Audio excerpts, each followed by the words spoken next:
What's up everybody, it's Adam here with another video. Today I'm going to dive right into simple living and the off-grid cabin option, which everybody dreams about, and the tiny condo option, which I'm in right now. Just a little bit about this place. So I'm in Old Quebec City. I bought this little pad recently. It's less than 300 square feet. You're looking at the main part behind me, that's a Murphy bed. And as you can see, there's leftover bits of my old off-grid cabin there, the logs. The ceilings, you can't really see looking now, they're like 14 feet high. So it feels roomy even though it's only less than 300 square feet in size. Just a brief story of how I got here. I lived in an off-grid cabin, I built it, was there for 5 years or so. And then I sold it in 2021. Then I was doing the van life thing for a couple of years. The van breaks down, I was fed up with it, so then I'm like, I need a home base. So, well, here I am. So anyways, a lot of people are talking about simple. What is simple? I want to simplify all this stuff. So I'm gonna give you my experience to hopefully help you if you're wondering about these things. Just give you an idea of what I think the simplest option is from an off-grid cabin, DIY, not a country estate. You don't have much money, you wanna start from scratch, do it yourself. That compared to a tiny condo, which is kind of the opposite. There's a lot of similarities, but I'm in the heart of an old village here, not really a city, but an old village. And at the end, there's actually a catch to all this. I'm gonna say what's simpler in my mind, but really there's another massive piece that you need to consider in all this conversation. So, all right, let's dive right into it. So cabin, off-grid cabin. What are the points for simplicity? Why is it simple to live in an off-grid cabin? Well, for starters, fewer bills to pay. You buy the land outright usually. In my case, the land was like $20,000 or $22,000. I ended up buying some more land eventually. I bought the materials to build the place.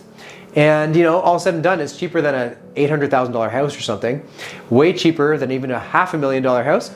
And then once you're set up, you have very few bills. I didn't have to pay hydro bills. I was on solar power there. I didn't have to pay water bills. I provided my own water. I did the rainwater harvesting thing. And on it goes. You just have less bills all the way down the line.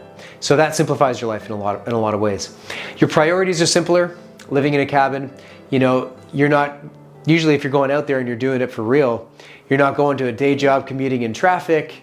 You're not bogged down with all kinds of stresses that come with city life. You're out in the woods and you're doing your own thing. So the lifestyle is simpler out in the woods. And on top of that, you are more independent, you're more self-reliant, and that itself is a simpler way to live. It goes with the lifestyle thing. When you're not answering to all kinds of people, dealing with all kinds of city systems, your priorities just change and your lifestyle is a lot simpler. And on top of that, your environment around you is simpler too. So instead of being around concrete and complex roadways and all kinds of, the tangled web of city life that there is, you're in the woods. Your surroundings are the simple truths. And that is beautiful. It's an amazing thing to be surrounded by. I speak from a lot of years of experience. The not so simple things about the off-grid cabin life. Well, there's actually quite a few.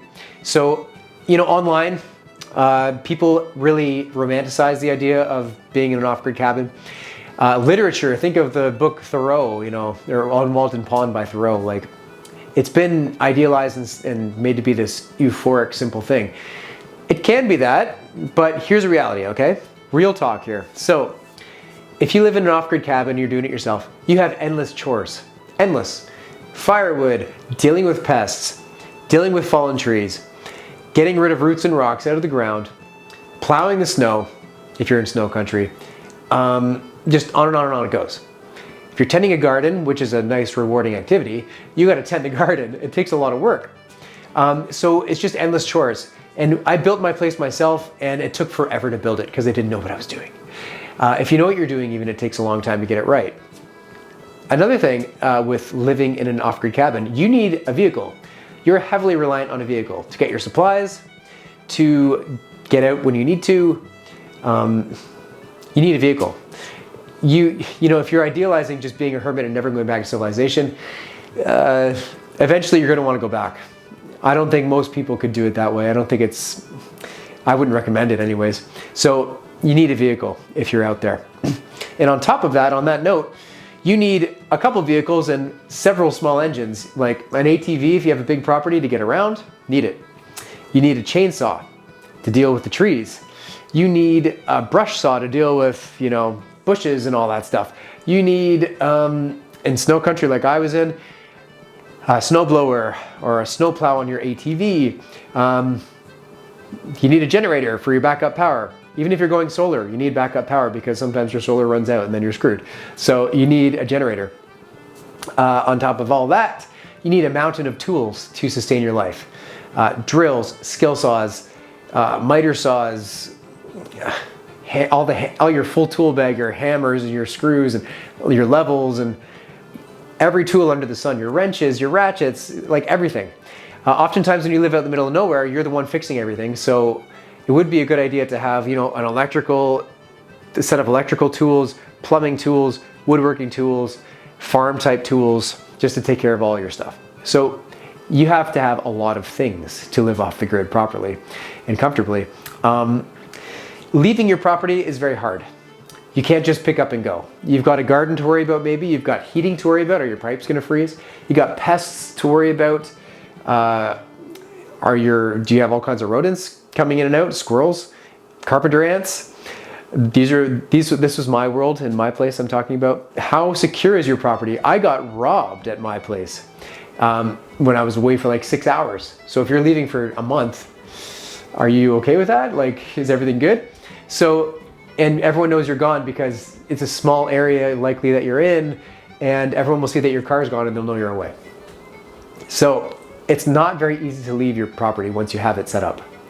Unless you have like loads of money and loads of security cameras, people watching it for you, but again, that adds a massive level of complexity to your life.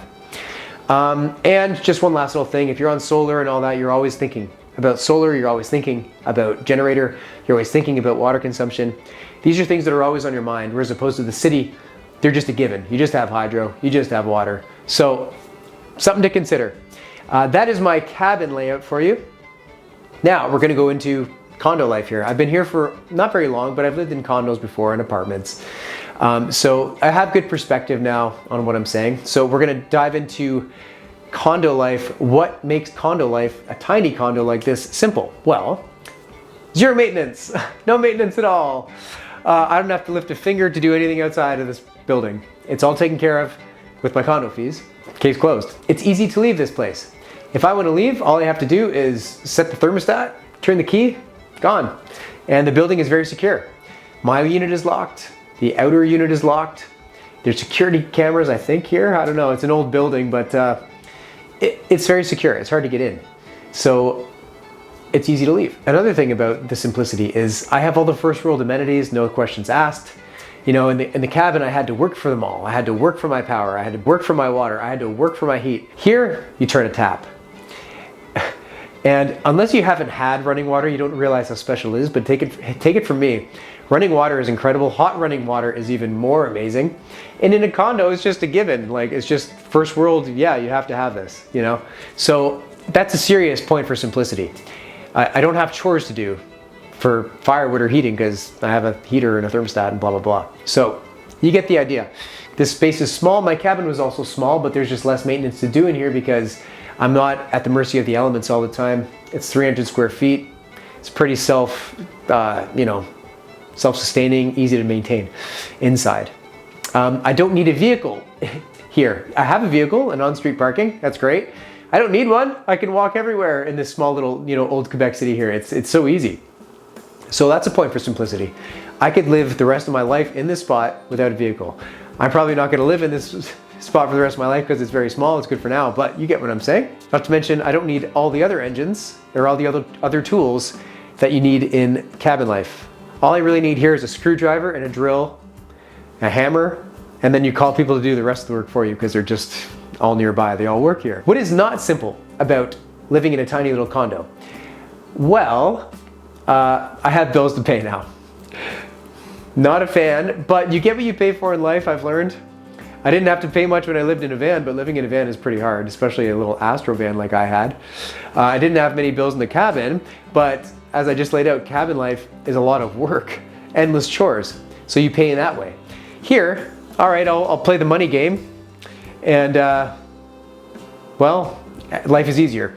So I have hydro bills, taxes, condo fees. Condo fees here are $330 some a month, and you know, regular life stuff on top of that. So I have more bills to pay here, and that is a level of complexity I didn't have before. So definitely a point against living in a condo. Dealing with a board of people. I can't just do what I want in here. When I had land, I could just do whatever I wanted. I had more freedom in that way.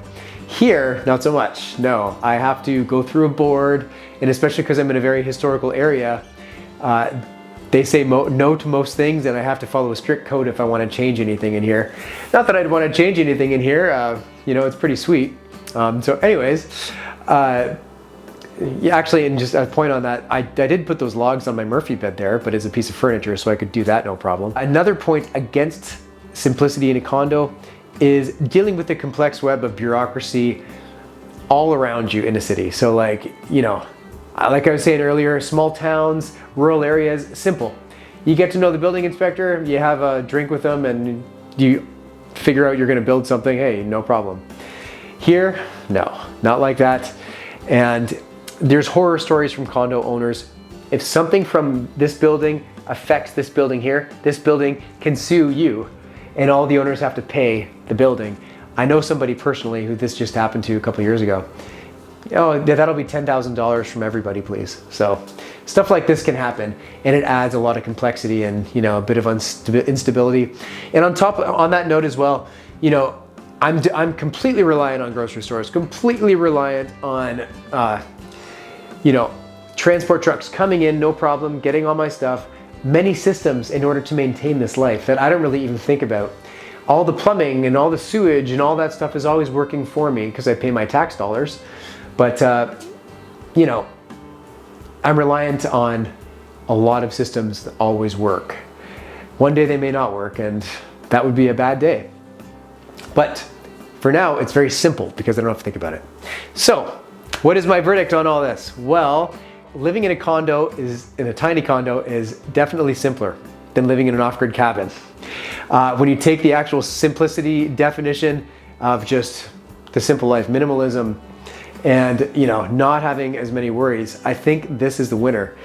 Now, if you were to ask me which lifestyle, here's the catch, which lifestyle is more rewarding? Obviously, living in a cabin is way more rewarding because you do everything on your own. Sitting beside the wood stove with, you know, throwing the wood in that you've cut. If you're a hunter, I'm eating the food that I hunted out in my back 40.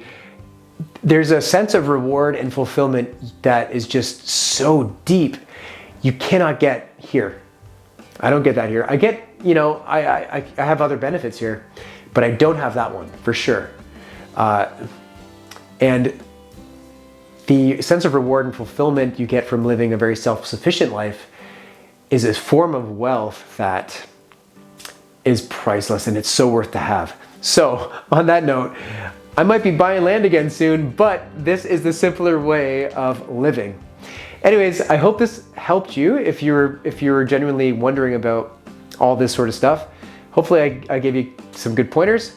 And for my regular folks, I will catch you next time. I am going to work on some expedition cruises out east in the Northern Atlantic and then up in the Arctic this summer. So stay tuned for some of that and some new music to come as well. And maybe even some land videos to come up once I get settled in here and have a good home base rocking. Okay, cheers everybody. We'll see you at the next one.